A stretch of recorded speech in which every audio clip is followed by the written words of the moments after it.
మన చిన్నప్పుడు పల్లెటూరులో దొరికిన పాలు ఇప్పుడు సిటీలో దొరకటం లేదు. మా ఇంట్లో దీని గురించి మాట్లాడుకుంటున్నప్పుడు కంట్రీ డిలైట్ గురించి తెలిసి ఉన్నత ప్రమాణాలు ఉన్న ల్యాబ్స్ లో టెస్ట్ చేయించి రోజు రిపోర్ట్స్ ని యాప్ లో అప్డేట్ చేస్తారు. వాళ్ళ విధానాలు చూసి సంతృప్తి చెంది ఇలా రికమెండ్ చేస్తున్నాను.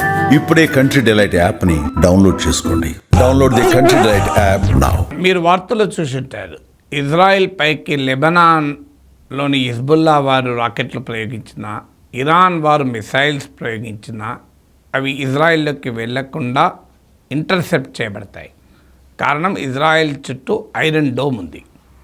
ఈ ఐరన్ డోమ్ హమాస్ పంపే రాకెట్లను, అలాగే హిజ్బుల్లా పంపే రాకెట్లను, ఇరాన్ మిసైల్స్ను, వీటన్నిటిని దాదాపు అన్నింటినీ ఆపేస్తూ వచ్చింది. ఏవో ఒకటో రెండో ఆ ఐరన్ డోమ్ను ఛేదించి ఇజ్రాయెల్ లోపలికి వచ్చి ఇజ్రాయెల్ రాజధాని టెల్ అవీవ్లోకో లేకుంటే బెంజమిన్ నెతన్యాహు ఇంటి దగ్గరకో వచ్చి పడ్డ ఉదాహరణలు ఉన్నాయి. లేవని అంటలేను. ఇజ్రాయెల్ గూఢాచార్య కార్యాలయం ఆఫీసుల దగ్గర కూడా వచ్చి పడ్డాయి. బట్ అత్యధికమైన మిసైల్స్ను, రాకెట్లను ఇజ్రాయెల్ ఐరన్ డోమ్ ఆపగలిగింది. ఇప్పుడు ఇలాంటి ఐరన్ డోమే కావాలి అని, యూరోప్కు కావాలి అంటూ జెలెన్స్కీ ప్రకటించాడు. తాజాగా ట్రంప్ ప్రకటించడమే కాదు, ఏకంగా ఎగ్జిక్యూటివ్ ఆర్డర్ ఇచ్చేశాడు.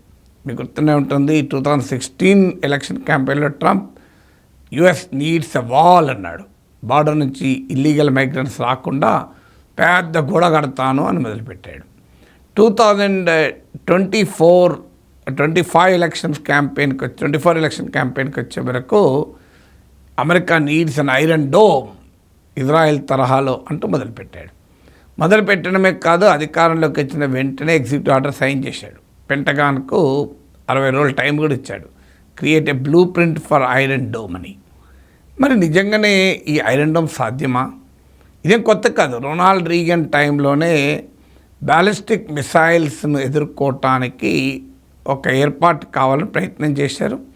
ఇప్పటికీ 1983లో అనుకుంటా, 42 ఇయర్స్ క్రితం రొనాల్డ్ రీగన్ ప్రభుత్వంలో ఇప్పుడు చేశారు. ఇప్పటికీ $415 బిలియన్ ఖర్చు పెట్టారు. కానీ even today America cannot prevent ballistic missiles coming in to America.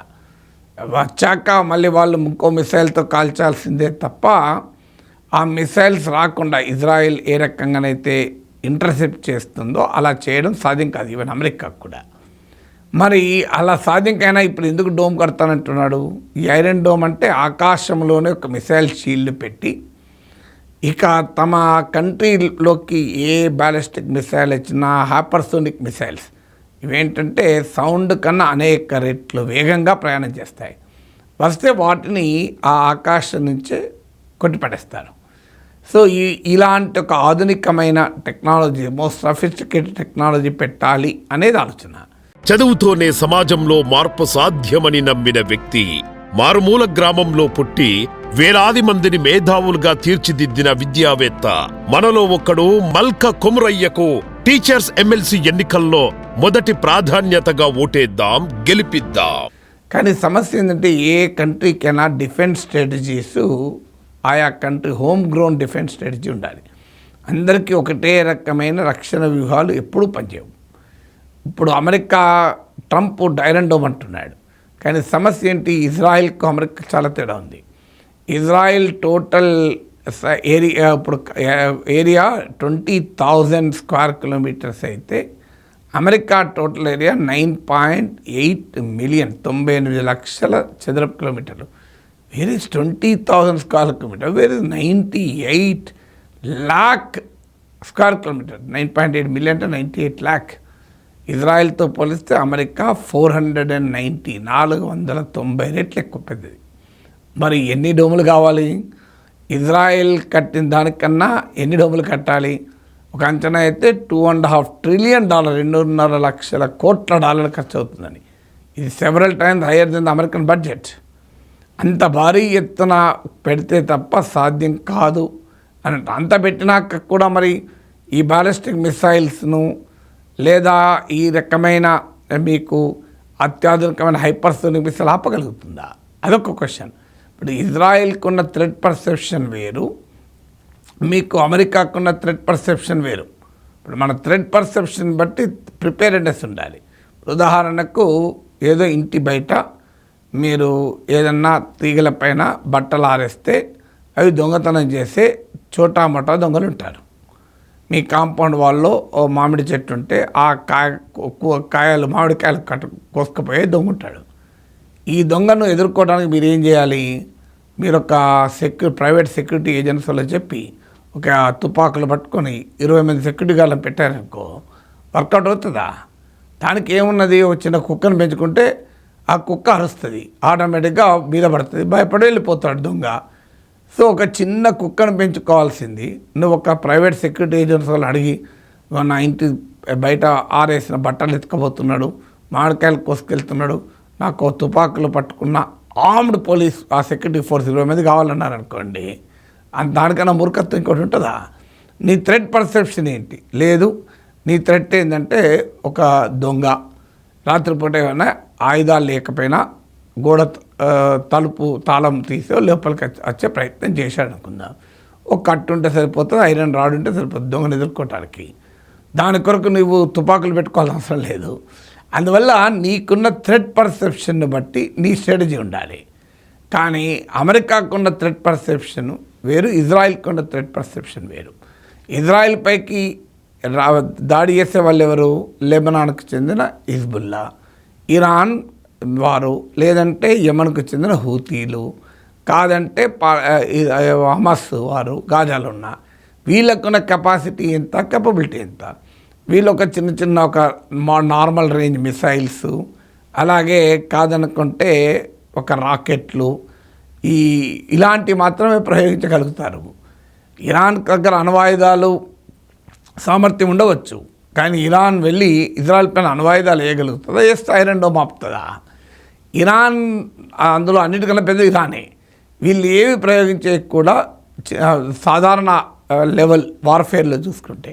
కానీ అమెరికాకు థ్రెట్ పర్సెప్షన్ ఏంది? పక్కన మెక్సికో నుంచి కాదు, కెనడా నుంచి కాదు, అమెరికా నుంచి మెక్సికో నుంచో కెనడా నుంచి అంటే ఒక 100 మీటర్ల రేంజ్ ఉన్న మిసైల్ అయినా వచ్చి అటాక్ చేయొచ్చు. కానీ అమెరికా నుంచి వచ్చేది ఏంటి? అమెరికా నుంచి వచ్చేది చాలా పెద్దది. ఇప్పుడు ఉదాహరణకు మీకు కొన్ని షాప్స్లలో ఈ రాళ్ళు విసురుతారేమో, అద్దాల షాపులు ఉంటాయి, మీరు గమనించండి. ఒక జాలి పెడతారు అద్దాలకు ఎవరన్నా రాళ్ళేసి కొట్టకుండా. సో కానీ మీకు ఒక పెద్ద మిసైల్ వచ్చి కొట్టడానికి ఉంటే ఈ జాలి పనిచేస్తుందా? రాళ్లతోని కొడతారు. ఏదైనా బాగా అల్లర్లు జరిగినప్పుడు అనుకున్న వాళ్ళు రాళ్ళ నుంచి తమ గ్లాస్ డోర్స్ కాపాడుకోవడానికి ఏర్పాటు చేసుకుంటారు. రాళ్లతో ఏర్పాటు చేసుకోవడం వేరు, మిసైల్ కొడతామన్నప్పుడు ఈ జాలి పనిచేస్తుందా? అమెరికాపై దాడి అంటూ చేస్తే ఎవరు చేయాలి? చైనా వాడు చేయాలి, రష్యా వాడు చేయాలి, నార్త్ కొరియా వాడు చేయాలి. ఈ కంట్రీస్ పెద్ద ముఖ్యంగా చైనా, రష్యా వాళ్ళు ప్రయోగించే మిసైల్స్ యొక్క పవర్ ఎంత, వాటి కెపాసిటీ ఎంత, వాటిని ఈ ఐరన్ డోమ్ తట్టుకోగలుగుతుందా? నిన్న చెప్పినట్లు పెద్ద మిసైల్తో కాల్చేటప్పుడు నీ వైర్తో ఉన్న తట్టుకోగలుగుతుందా? ఇప్పుడు మస్కిటో మెష్ ఇంట్లోకి పెద్ద పులి వస్తాంటే ఆపుతుందా? సో దీనికి పెద్ద పులికి నేను మస్కిటో మెష్ పెడతా అంటే ఎట్లుంటుంది? అందువల్ల అమెరికాకు ఉండే థ్రెట్ పర్సెప్షన్ వేరు, ఇజ్రాయెల్కి ఉండే థ్రెట్ పర్సెప్షన్ వేరు. అయినా ట్రంప్ ఎందుకంటున్నాడు? ట్రంప్ అనడానికి కారణము కేవలం అమెరికా భద్రతే కాదు. ట్రంప్ నీడ్స్ ఒక నరేటివ్. అమెరికా ఇవాళ అన్యాయానికి గురవుతుంది. ఇవాళ ట్రంప్ ఏమంటున్నాడు? మనం ప్రపంచాన్ని అందరినీ కాపాడుకుంటున్నాం, మనం కాపాడుకోలేకపోతున్నాం. We're protecting every nation but we're not protecting ourselves అంటున్నాడు. అమెరికాకి ఇక్కడ థ్రెట్ ఉంది. ఇప్పుడు అమెరికాపై ఎవడు యుద్ధం చేస్తున్నాడు? అమెరికాని ఎవడన్నా దెబ్బతీస్తున్నాడా?